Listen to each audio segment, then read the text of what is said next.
All right, everybody. Hope you're doing well this evening. I want to say thank you for joining us here on Note Nation Top 40 as we roll into the Twin Cities market of Minneapolis and St. Paul.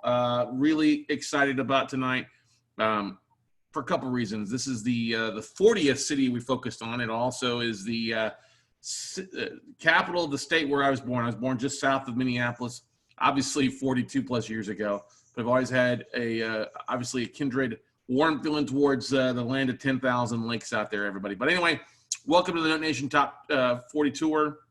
We've got a variety of local and national investors, not only local to Minneapolis and St. Paul and Minnesota, but also people across the country that are investing in Minnesota. You can catch the full schedule, all the cities that we've hit along the way by going to notenationtop40.com. And we'll be highlighting some more markets here in the near future. So make sure to register while you're there, and we'll be glad to get you out a notice when we come to a city near you.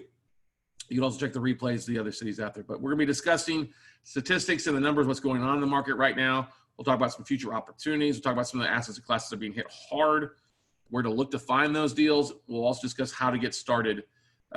Very, very simply get started. A lot easier to get into what's going on right now than many people would think about. So, who is Scott Carson, guys? Well, I am Scott Carson. I've been known across the country as the Note Guy. I've been an active real estate investor since 2002. I'm the CEO of WeCloseNotes.com. That's our main website to check out more things that we've got going on, educational classes, deal flow as well for you. I bought over $500 million in debt from my own portfolio and worked with other investors who closed on over $1 billion in debt. I've been teaching investors since 2004 how to tap into distressed assets. I am the host of the very popular nationally syndicated show called The Note Closer Show. You can listen to it anywhere that you listen to podcasts or catch it on YouTube as well. Invest all across the country in over 30 states, including Minnesota, what I call Austin, Texas, home, even though my mom was born in Austin, Minnesota. So anyway, moving on here. Our mission out there for everybody is to help investors to accomplish their goals and dreams and increase their wealth through what we believe is the best opportunity out there, debt investing, buying debt, becoming the bank, and working out the opportunities that are available with that. And why am I doing this? Why have I spent time focused on 40 cities, researching 40 markets, and trying to share where things are at? Because I love helping people. I really love helping investors out. I believe it's my big love language is to solve problems and helping people overcome obstacles. I'm a big fan, like I said before, because I do believe what's going on in the market is the opportunity that I think many people need. If they understand how to tap into it, it can really be a lot of good for many people out there. I was also once a distressed borrower back years ago as well too, so I empathize with the borrowers that are facing and struggling and having a rough time out there right now across the country. There's nothing greater than being able to help someone overcome an obstacle or achieve a goal or dream that they thought was once impossible. And that's the thing, everybody. A lot of people out there right now are struggling. They have the dream of home ownership. They go out and buy it or being a business owner, and you know what's happened? A lot of dreams have been shattered, or they're struggling right now, or that dream is now a nightmare. And we set a goal for ourselves to help over 1,000 investors tap into this opportunity, what's going on, and we want to, it may be an opportunity for you later on here for you guys as well over the next 12 months. So anyway, where are the opportunities? No surprise on what I'm going to say. They are everywhere. If you know where to look and how to find them. Whether you're looking for self-storage or apartments, single-family homes, you're looking for affordable housing or mobile homes, if you're looking for office space, medical office, hotels, motels, whatever it might be, there are opportunities everywhere out there. And the great thing, ladies and gentlemen, the banks don't give a rat's ass how old you are, what color of skin you are, whether you're male, female. They just want you to be able to tackle things. If you can take down an asset and do some good, guess what? They're here to help you. Don't care if you've been a failed business owner or business owner doing other things right now. Opportunities exist for those that want to dive into it. And like I said before, now's the time to do it. Like I said, I've helped people of all ages, all experience levels tap into this market. And it really is, if you've got a goal, as we all have for a variety of things, we can help you accomplish that. Maybe your goal is to retirement. Maybe you need more capital to be able to actually call it a retirement versus a stay at home. Okay. Maybe you want to retire your spouse and have him or her come home and spend more time together. Maybe you want to put your kids through a different school than community college or a variety of things. Maybe you want to retire your parents or help supplement their income in a variety of things. Maybe you want to, instead of taking a staycation again for another 6 months, you really want to go on a vacation and really do it well on a regular basis. Or maybe you just want to buy more real estate, upgrade your crib, and do some great things. There's All those goals are great. Whatever you want to accomplish, it's your goal. You just have to have a plan. And second thing, you got to have some capital to do it. And most people, that's the point where they stop. Like, oh, I don't have the money in my account to buy that deal. Well, you know what, ladies and gentlemen? The banks don't care where the money comes from. Now, I'm not saying go rob a bank. It's going to feel like we're robbing banks here. But the beautiful thing, what's going on, there's so much private capital out there, so much money sitting on the sidelines waiting for somebody like you, and I'm talking to you, to pick up the phone and drop them an email and say, hey, I've got a deal. You want to jump in on it with me? And that's a great opportunity with what's going on right now. Now, what do the national numbers say? It's not quite the most rosiest. Unemployment rate's 11.1, 11.2%. It ticked up a little bit in July. Over 50 million people have filed for unemployment since this thing began. Oh, a lot of people still haven't gotten their unemployment benefits or missing stuff. Over half of small business are expected to fail, and that number's extreme in the minority levels. Mexican, Black-owned businesses, American, they're expecting 60, 70% of minority businesses to fail and not to open back up. Okay. Before everything happened, though, 1 in 10 homeowners were already struggling to stay current. Before this happened, 10% of homeowners were already a month behind in their mortgage before the COVID showed up. All right. Now, currently, we are sitting at a much more extreme level, 8.22%. 1 out of 12 homeowners is at least 90 days or greater behind on their mortgage. Yeah. That's when the banks start kicking in, okay? Now, the number represents 4.2 million Americans currently in default. Out there, 4.2 million Americans default on their mortgage right now. Now, if you look at what was history was 10 years ago, it took us 18 months to get to the first 1.6 million defaults back in 2008. Okay, 18 months at 1.6. We're already 2.5 times that in a 2/3 faster time frame. 2.5 times in 6 months versus 18 months. Is it going to get bad? Yeah, it's going to get bad. The banks are bracing for us to see close to 15 million mortgage defaults again, like we saw happen back 10 years ago. And you look at Minnesota. Minnesota's actually got a little bit rosier picture than a lot of the rest of the country. And there's a thing called the Housing Hardship Index that Bank Rate One Rate puts together. It takes a look at the state's unemployment rates, state's default rates, and kind of ranks them on a state-by-state basis, okay? Now, Minnesota has actually been doing pretty well. Minnesota ranks actually in the lower half of hardships, which is a good thing for borrowers. Unemployment rate, 7.7% across the state. You have delinquency rate of 5.08, really low. Actually, that's a top 10 lower delinquency rate compared to the rest of the states, which that puts those numbers together. Minnesota ranks 40th nationally as far as hardship. So that's top 10 most affordable states to live if you look at it. All right. I think that's a great thing. Very proud of that aspect of things. A lot of great people live. We all know that. If you're from Minnesota, or live there, call it home.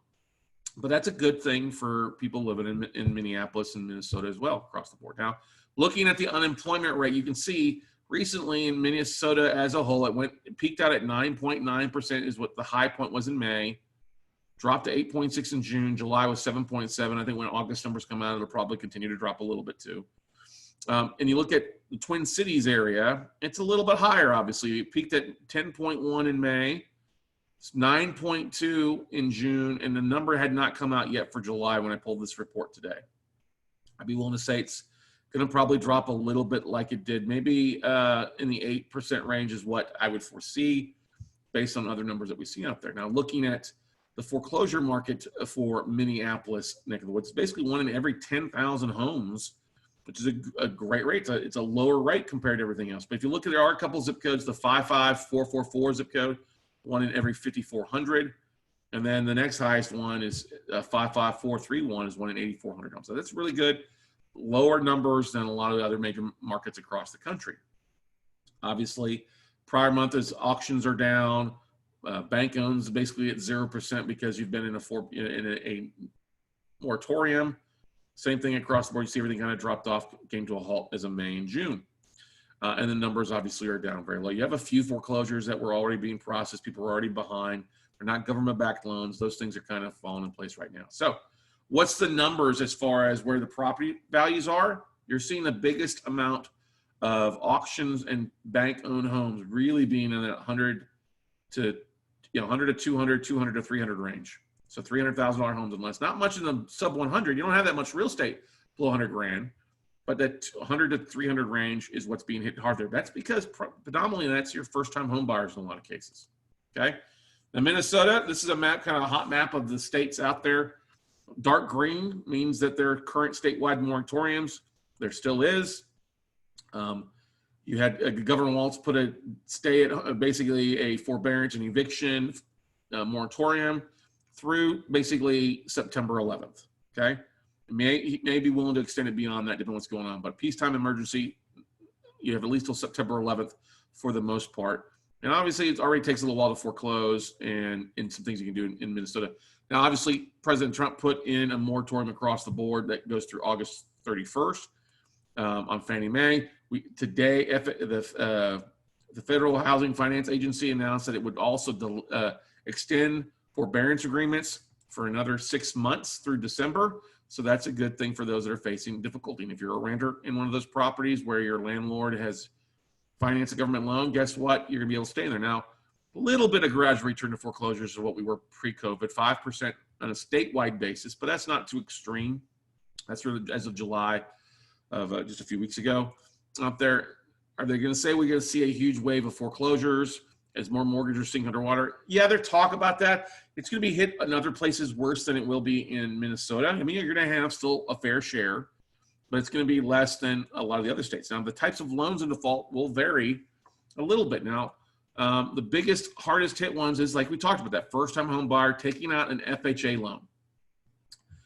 This is for June's numbers was 9.69% of defaults. Basically, 1 out of 10 borrowers behind their mortgage, okay, or defaulted on their mortgage.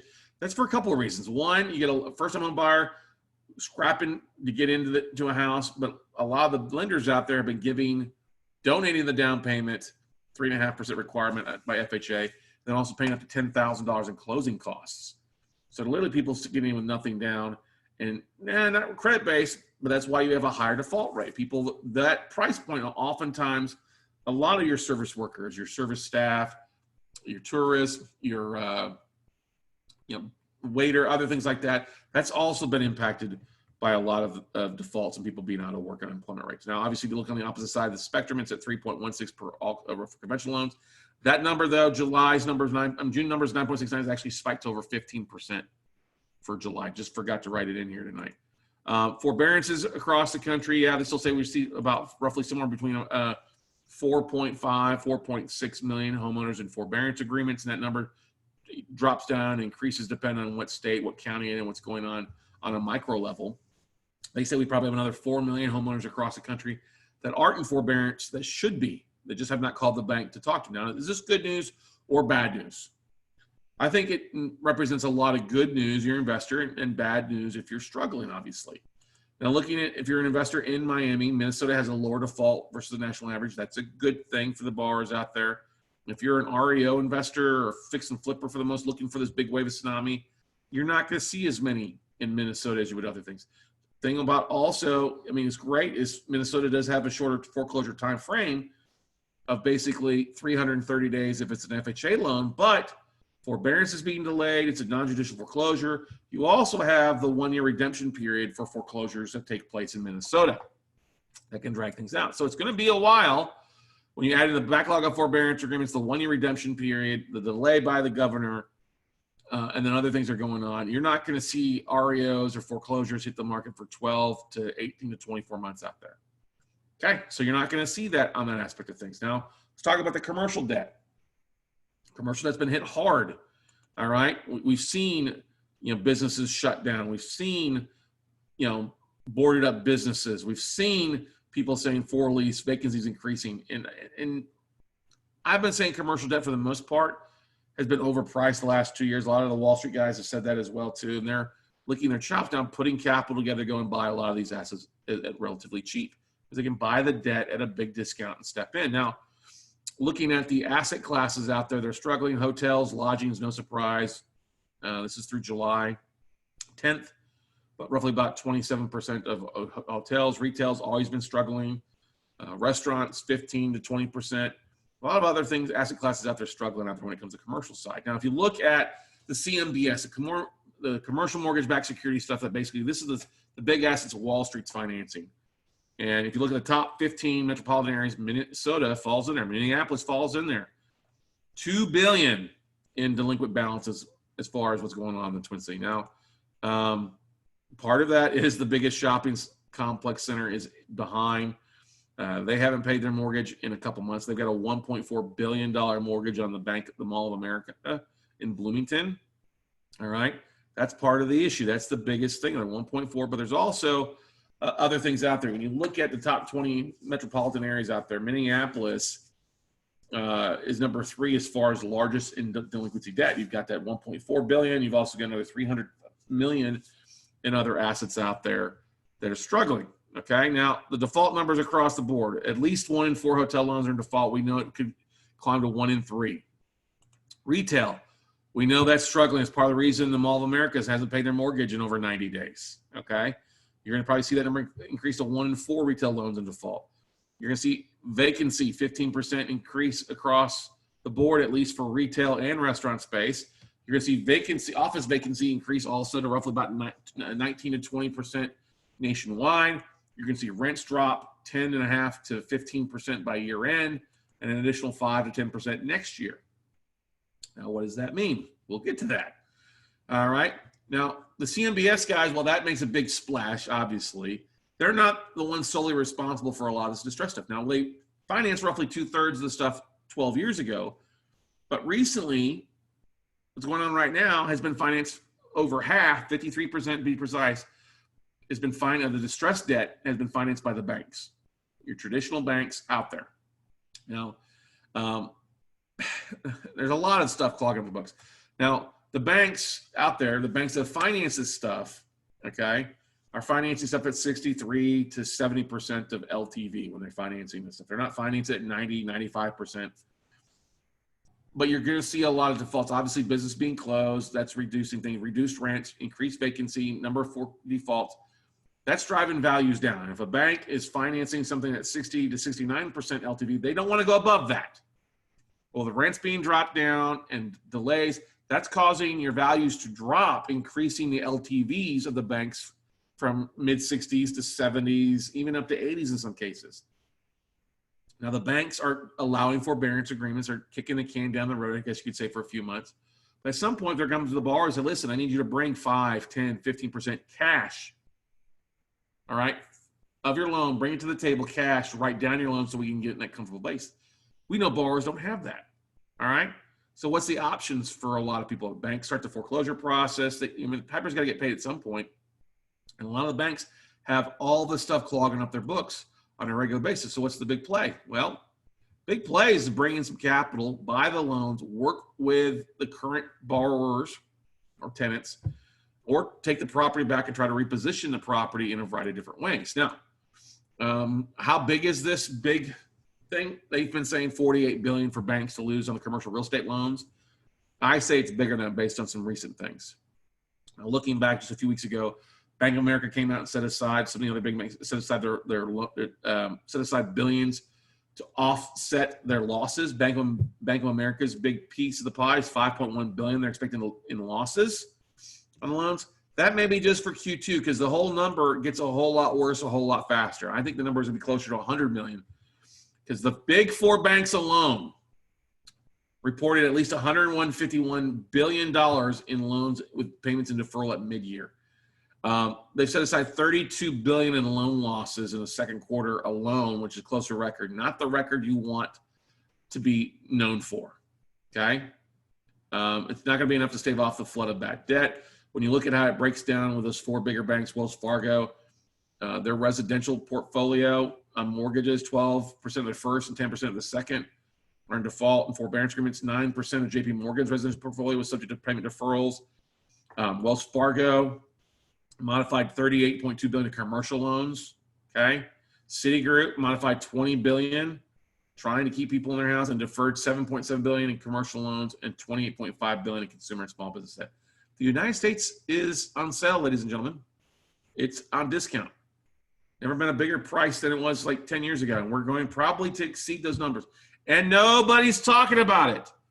Oh, real estate's great. Yeah, it's great. Keep buying, keep buying. Yeah, in some specifics, but for the most part, no. It's going to be this whole thundercloud, or not thundercloud, mushroom cloud of mortgage and residential debt that falls in together in a debacle. So where are the opportunities out there, ladies and gentlemen? Is it in the REO and foreclosure space? No, it doesn't make sense there because you're going to be waiting around 12, 24 months before stuff really hits. Is it be in the fix and flip space? No, it's not going to be that space there because you're going to have hard times. A lot of hard money lenders have tightened up their lending parameters, reducing values. Just doesn't make a lot of sense if you're going to have more foreclosures in the near future. Rentals now doesn't make sense to be in the rental market if people aren't paying their mortgage and the government is giving people 6 months or 3 months or 9 months or whatever not to pay either. So where does it make sense? Well, the opportunity lies in the debt space and buying that debt because the fact is that you can buy it at substantial discounts compared to current market values, very low, and then working those out in some sort of fashion, becoming the bank. And we're already starting to see a lot of stuff. We expect a lot of the residential stuff to start hitting the bank's books in the fourth quarter and looking to sell it off because they've had 6 to 9 months at that point to evaluate their naughty and their nice borrowers, people paying and not paying. And they're going to look to move a big chunk of that non-payment off of the forbearance stuff off to somebody else to deal with. In commercial debt, we're already seeing a lot of deals already hitting this quarter. A lot of my colleagues and I are already seeing stuff in the last 2 months more than we've seen in the last 2 to 3 years. A lot of stuff out there if you know where to look and are keeping your nose to the grindstone. Means a lot of opportunity is also because you can buy the stuff at a discount, okay? Now, the biggest opportunity is not going to be in the big $5 billion Mall of America type thing or the huge workout. It's in that smaller asset class, which is what the banks have financed roughly about the majority of it is that smaller sub $5 million, $2.5 million balance of commercial properties that they finance that you can step in, being flexible with attention to borrowers and really trying to help America get back on its feet again, one small thing at a time. Now, when we talk about pivoting, what can you do? Well, the bank on this asset, this hotel, worked with the borrower to pivot the asset into apartments and turn those apartments into sale versus being a vacant hotel that he was going to shut down for months. Or you'd be like our buddy Garrison Gilbert, who's doing it on a smaller scale, you know, taking 55-room hotel, turning into 42-bedroom apartments, or taking another small apartment hotel and turning into apartment. This one was vacant. All right. You could take like a student of ours did, taking an apartment. I'm sorry, not a student, investor of ours. I guess you could say he was a student, but anyway, taking 110 unit office space and converting it into a self-storage facility in downtown Denver and doing a great thing with it. You just got to be creative in what you're doing. Now, are there banks in trouble in Minnesota? Yes, there is. Okay. Not as extreme as some of the other states. Now, we all know that there's thousands of banks that lend across the country, including thousands of banks that lend in Minnesota. All right. Now, we track the Bauer Financial List, which tracks the bank's quarterly reports that report to the FDIC. How much they have in default, what their default rates look like on 90-day plus, what is non-performing, how much residential commercial loans. Really great numbers to take a look at what percentage of the portfolio is in default. Out of that, we track the branches that have the banks that have 5 or more branches, because now they're going to get a little more aggressive. Anything below 5 branches are pretty too conservative, and they don't usually take a loss. Just can't afford to. Now, if you look at the banks that call Minnesota home, that number is roughly 49 banks off of that list call Minnesota home. All right. That's where their main office is. Right. Now they're lending in other states, but when you look at their books, they have a combined $278 million in 90 plus defaults, which is a little bit less than a lot of the other places out there.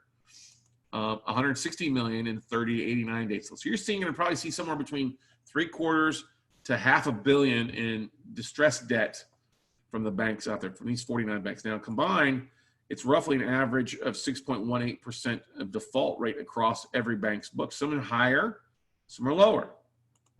Star Bank has a 24% default rate on their entire portfolio, okay? You also have Heritage Bank has a 21% of their portfolio default. So you have some smaller banks that they're struggling, and those make for great opportunities to step in because they don't have the bailouts. They don't have the big Wall Street guys knocking down their doors, because a lot of it is that $2.5 million or less, hundreds of $1,000s assets they're looking for some help with, in their local markets. And it's an opportunity for you guys and us to step in and really do some good. So why do you want to buy the distressed debt? Why would I want to invest in distressed debt when somebody's not paying? Because for a couple of reasons. You can buy deals now well before they ever hit the foreclosure market, and you buy them way cheaper than you ever see buying it as an REO. Okay? You can start tapping into deals now, and they will never end up a foreclosure because you stepped in and you worked with the borrower. You worked with the homeowner. Okay? Purchase the debt is a big discount depending on the asset class, the foreclosure time frame, the values condition. You're looking at a distressed retail property. Hey, you probably buy it cheap enough. Looking at a hotel, buy it less than 20 cents on the dollar. Okay, looking at it all varies across the board. Looking for hotels, great. It's been vacant for a while. Guess what? You're going to get it really cheap, and you can do some great things out of it. Purchase the debt, and then at a big discount, 30 to 70% off of what's owed, and do a variety of things with it. Get it to either reinstate or modification, do a short sale, short payoff, variety of different exit strategies to make it work for you and the borrowers. Along with, you can take it over and turn it into a note, cash flow with performing notes, getting that borrower back on track. Or you can take it over, let the borrower walk, and do what you want with it by pivoting the asset into a different fashion. And a lot of times the banks, especially the commercial stuff, if they know you're going to own or operate it and you've got the existing borrower to walk away, a lot of times they may well be willing to let you finance it and carry that paper for you too. Now, other advantages of note investing, ladies and gentlemen, if you're a real estate investor, you've probably spent thousands and thousands of dollars on marketing, on sending out postcards and yellow letters and bandit signs and all that good stuff. The thing about note investing is we don't do that. We don't mail postcards to the banks. We don't do letters. If you can jump online and put together emails out to asset managers or track some people down on LinkedIn or pick up the phone and dial for dollars, just like I did yesterday for 5 hours and showed people how easy it is to reach out to asset managers, you can do this business, okay? Totally can do this business. One source, one bank isn't going to be just one deal and done like it is on your traditional market. One bank is going to be a constant source for you. For some banks are sending me assets that they've been sending me for every quarter for 10 years off of a phone call or a LinkedIn connection. All right. You can cherry pick the best deals for your portfolio. The ones you don't like, hey, sorry, Mr. Banker, this doesn't make sense for me. All right. You can buy in bulk if you can get better pricing, or buy on a one-off basis. Okay. If you're looking for residential commercial notes, guess what? It's the same type of prospecting and marketing to find these deals by just using email, LinkedIn, or picking the phone dollar for dollars. And you can raise capital from other investors to fund your purchase, ladies and gentlemen. There's so many investors out there, so much private capital out there. If you don't have your own money, it's okay. We'll show you the way and how to dive into that. And you have to realize there were 15 million homeowners at the peak in 2010 that were underwater. If you could go back in time with what you know now, what would you do? Well, for everybody, it'd be to buy more assets, right? Take advantage of what happened back 10 years ago because you're more knowledgeable now. Well, what we have going on right now is literally going back in time. We have history repeating itself a decade later. What are you going to do? How big of the market do you want to make yours? All right? It's feasible out there. Now, are there investors out there? Heck yeah, there are. There's over $9 trillion in retirement funds sitting on the sidelines in 401ks or IRAs. And if you look at what's going on in just Minneapolis, St. Paul, you guys got a good share of investors out there. There are 47,000 investors with an IRA alone, not just an IRA and 401k. That's a whole nother bigger number with 401ks, but just 47,000 plus investors with an IRA, basically probably waiting for you to give them a phone call. Now, out of that number, there's basically 31,000 of them have at least 150 grand or more in their accounts. Yeah, 31,000 people have at least 150 grand or more in their IRA accounts, ladies and gentlemen. That's a lot of private capital out there for you.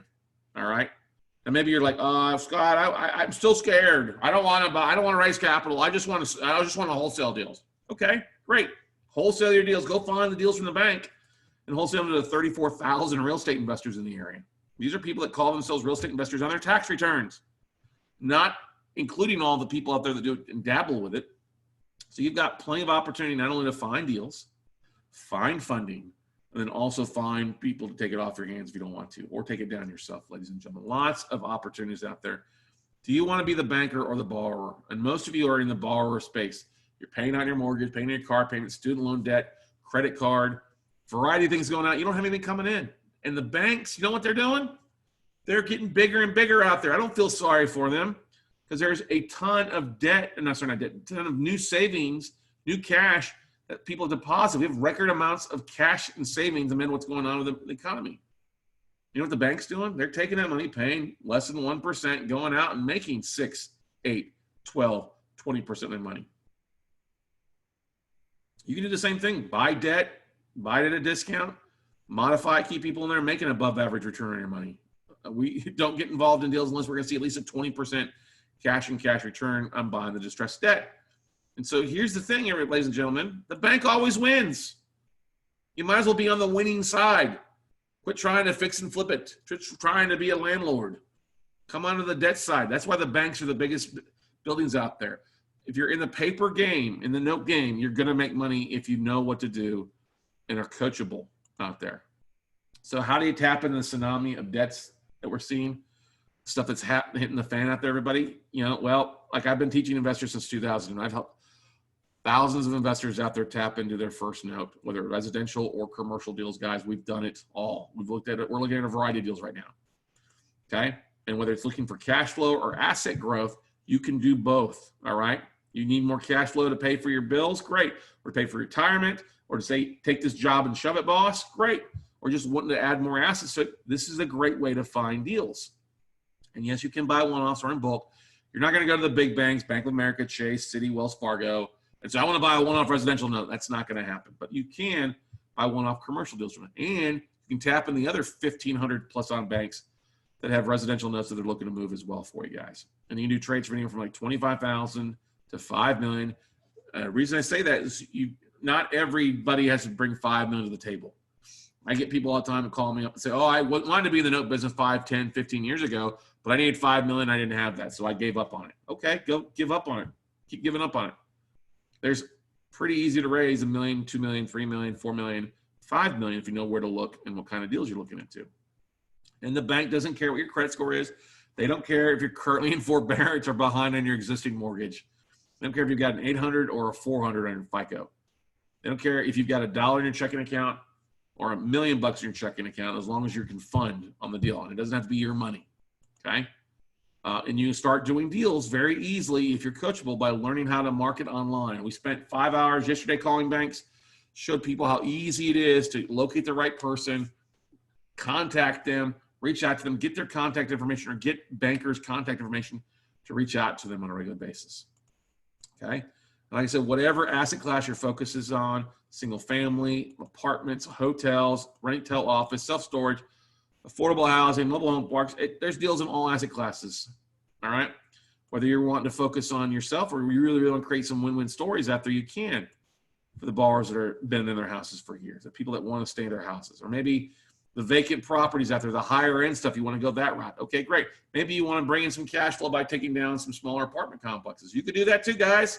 Apartments are way overpriced, but the smaller apartments, the sub 100 units, but you're seeing stuff that's in defaulted on that stuff. And there are opportunities out there if you just know where to look. And you can do it big or small, whatever your comfort level is to get started. You don't have to jump off and buy a $5 million portfolio. If you like Gene Chandler here, who started off buying onesie and twosie real estate deals, doing some fix and flips in his market there in Indiana. He's up from Elkhart, North Indiana. We taught him the note business. Fast forward a couple of years, he just sent me a text about a month ago talking about how he closed on his 135th deal. He's raised $3.5 million in private capital and a $5 million fund. And it's a whole different story to what he's used to doing. 135 assets. He basically averaged somewhere between 30 and 40 deals a year versus onesie twosies every 6 to 7 months. You can do some big things and really change the way your retirement looks. Laura Blunt, amazing investor. So proud of what she's done. She's originally from south of Austin, Texas here. Well, she's originally from Maryland. She just moved back to Maryland and moved into her dream house after spending time here in Austin. We met her. She was like doing a lot of other things in the real estate, trying to wholesale, trying to do some light fix and flip, some options. Austin's a pretty competitive market.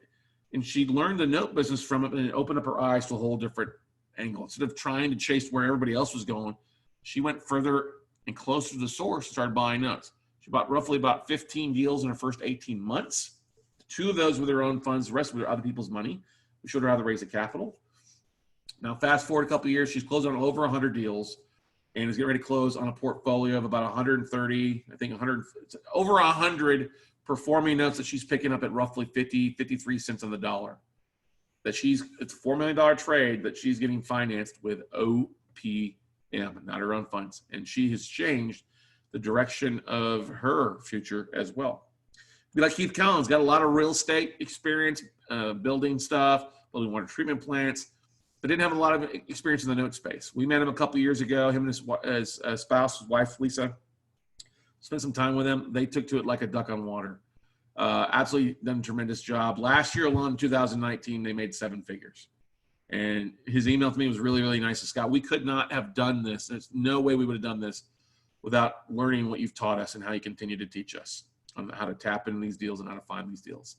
So all of them had some experience. That's great. If you're sitting out there, well, I don't have any experience. I don't know where to begin. I'm not as knowledgeable as these people. That's okay. You be like Raphael. I'm not saying Raphael's dumb at all. He just was very green with me. Never owned a piece of property. He rented a place. Very smart guy though. Very hard worker. He an entrepreneur in San Diego. I guess too expensive here. Okay, I can understand that. He actually had 15 full-time employees. He owned a car detail business. They would go out remote detailing. But when nobody's driving their car, nobody's leaving their house, they don't want to pay for somebody to come over and detail their car. So he had to lay off his entire staff. Doesn't think he's going to open it up, and it could be a very bleak situation for him. It's not, though. He started learning the note business from us in November of this last year, December. In the first 30 days, he bought 2 deals, and then the second month, he bought another 3. Done a really great job, raised a couple $100,000 in private capital from people around him. He and I talk on a pretty regular basis. He's like, Scott, I'm not stressed out about my business not being open anymore because I have an opportunity here. I know what's going on. I know where to tap into stuff. I'm looking at stuff on a regular basis, and I feel pretty good about the future. And he is going to do some big things in the future. So like I said, ladies and gentlemen, whether you want to do this big or you want to do this small, whatever your goal is, we can help you get that. We've helped, like I said, thousands of investors all across the country tap into the deal flow and helped them close thousands and thousands of deals and really helped so many borrowers out there in rough situations do some good things. And we're really proud of what our students are accomplishing and making things happen out there. And how did they get started? They took our training. So I'm called the Note Guy. Close thousands of deals, and I show people how to do it as well. And the first step, if you're interested in taking that next step, and kind of dipping your toe in the water, is to sign up for our Note Weekend course. All right. Now, Note Weekend is not a full 2-day thing. It's a 1-day training program that we have that we deliver live and online on a monthly basis. We usually do it the 3rd Saturday, sometimes the 4th Saturday of the month. It's an all-day training, a mini workshop. You're not going to learn everything about the note business in 1 day, but you're sure going to learn a heck of a lot. I promise you that. Our students call it the Cliff Notes version of note investing. We have a lot of students that come back and gone through that. And they're like, oh my God, this is a great refresher. It is like the Cliff Notes version. It is really, really good in helping us understand the note business for those that have come back through it, but also those that are starting off. I've never been, I've never overpromised, underdelivered on my classes. I've always been the other way, underpromised and way over-delivered content in a huge fashion. We live stream it via Zoom like this on a Saturday. You can ask questions, you can join in. We restream the episodes or the sessions on Sunday. Actually end up bringing out 14 or 15, 30-minute sessions. We'll run basically from 9 to 5. Normal price is $97. And like I say, we teach the class at least 1 Saturday a month, and we'll have it 1 Saturday a month for the rest of the year. Now, the one thing people have asked me is like, okay, this sounds great, but what are you going to teach? What can you really teach in a day? We'll cover a lot of stuff. First part of the day, I'll show you how to tap in and find notes, how to go direct to banks, how to walk out of Note Weekend with roughly about 2,000 plus banking contacts that you can reach out to. We'll tell you what to say, what not to say, how to contact them, when not to send an email, and when to send an email. We'll talk about how to fund these deals with other people's money. We'll show you how to tap into those 34,000 plus people in Minneapolis and around you, how to get them interested in your deals, how to do it legally in raising capital. Also talk about what not to do, okay? We'll also spend a big chunk of the day talking about the different exit strategies, how to make money with those different exit strategies, how it works with the borrower in each case. We'll also spend time talking about the different vendors that you need to have on your team, because you're not going to be doing this all yourself. There are servicing companies, there are real estate attorneys, depending on which state you're buying in. You're going to need one in each state. You need, or a servicing company that's licensed in that state to help you service your loans. We'll also talk about how you can tap into deals immediately. Loan trading platforms, you can start looking at assets today, not waiting around for 6 months, but you can start reaching out and looking at assets today on residential and commercial properties. We'll also talk about a lot of other things like asset protection and marketing. We're the best at marketing. I'll tell you that right now in the real estate space when it comes to actually having amazing results in what you can do very little in marketing your business. And that's one of the things we pride ourselves in, is helping so many people raise so much capital because they know how to market. We'll cover a lot of things, but you guys can check out the full schedule by going to noteweekend.com. You can register there. If you go to noteweekend.com and just scroll down, you'll see how we've broken down the day, basically 30-minute increments for you. Sometimes we run a little bit longer. Sometimes we run a little bit shorter. Just depends on how many questions and how fast we go through the material for you. But I'm there from the beginning. No, it's not a pitch fest. No, I'm just going to give you a little bit and try to beat you over the head to buy a class. That's not what I do. I'm going to also throw in over $1,000 in some bonuses for you guys out there. They obviously get the class, the one-day class here is $99 normally. We also do a class, one-day calling banks. We just did this yesterday for 5 hours, which was a bonus for the last class we did.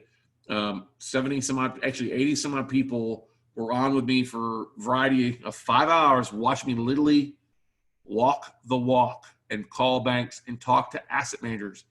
They could hear the conversations. They could hear me getting transferred. They could hear what I was saying. They could see me getting the emails and the phone numbers to follow back up with people and work smarter, not harder. That's usually $49. We throw that in. We also throw in the Bauer Financial List. This is the quarterly report that we buy. It shows us the banks that are in default, what percentage of portfolio, commercial, residential. Really gives you the cheat sheet to identify the banks that have stuff that's available. That's over for usually $400 to purchase yourself. Now, that's worth the price of admission right there. Just sign up, get the Bauer Financial List, and you're good to go. We also do a 30-minute one-on-one phone call with me. I charge $1,000 per hour for consulting. You get that thrown in there for you. I want to talk with you to see where you're at, where you want to go, and help you identify opportunities in which direction you want to go in the long run. That's we're also, if you've got a business partner or spouse that you want to have them attend, guess what? We'll let them attend. That's normal $97. Like I said, the replays are included. We get the replays to you the next day after attending. And here's the thing, sign up now. We'll literally give you the replays of the class we just had so you can watch that, learn, attend the live thing, and catch the replays, everything else, and be a lot more knowledgeable and comfortable being through this a couple bit. We've also got an amazing Facebook group, over 900 real estate investors out there in the note space, help you raise capital, help you look at property, help you buy some of your deals too, or help you fund some of the deals. And all this included, guys, like I said, over $1,000 in bonuses. Here's another thing. Some people are like, I don't know if the note business is for me. It seems like a lot of work. Okay, it can seem like a lot of work. Everything worthwhile needs some work. But it's not going to be nearly as difficult, not nearly expensive as spending 5,000 postcards out every month to get one response, wasting your time doing all that crap, waiting to meet general contractors, dealing with tenants and toilets and trash outs. Screw that. It's worth a little bit of work to learn how to become a bank. And if this is not for you after you take the class, guess what? Let me know Saturday, hey, this was not for me. Guess what? We'll gladly refund back the cost, and then I'll do you one thing better. We're going to cut the cost in half tonight for you guys to $49. So instead of being $99, we're going to drop it to $49 for you. We want this to be affordable for everybody. Okay. Free has no value. We will still have a little bit of investment so that you show up and take action and stuff. And like I said, guys, we've got a goal to help 1,000 investors in the next 12 months hit their goals and dive into the note business, because I'd love to help a lot of borrowers out there. I can't buy all the debt myself. I'm going to see deals that I can't possibly take down. And where am I going to feed them to? I'm going to feed them to my students, feed them to the people that show up. I get phone calls all the time. Hey, I want to buy notes, or I want to buy stuff. Or, well, have you taken a class? No, I know everything. No, you don't. And I don't care what your real estate background is. If you haven't been in the note space, you don't know everything, and you are dangerous as a note investor versus somebody who understands the basics. You got to understand what's going on. It's a whole different mindset, whole different due diligence process, and then also exit strategies. Okay. One of the biggest mistakes I made early on in my career as a note investor was I tried to foreclose on everything and treat it like a real estate thing. I should have modified everything, kept bars in the houses. Yeah, I lived and learned and can do a lot better now this second time around. So $49, guys, if you go to noteweekend.com. Like I said, whatever your goal might be, maybe it's to retire on the beach. Maybe it's to retire your spouse. Maybe it's to put your kids through college. Maybe it's to help your parents out. Maybe it's to take the vacation of your lifetime every quarter versus a 6-month staycation. Maybe you just want to buy more real estate. I don't care.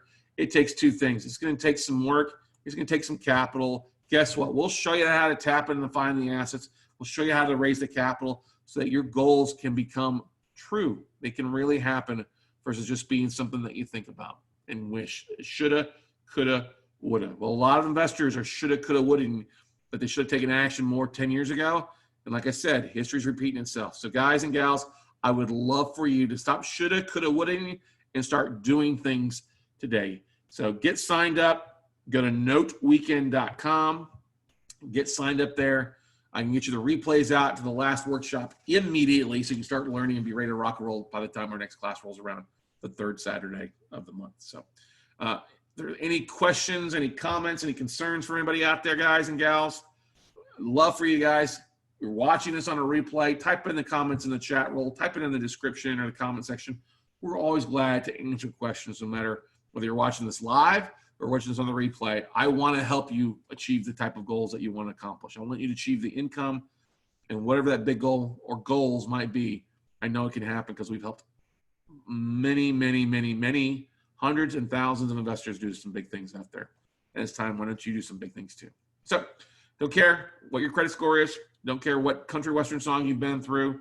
You can dive into this and really do some good out there. So get signed up now by going to noteweekend.com, ladies and gentlemen.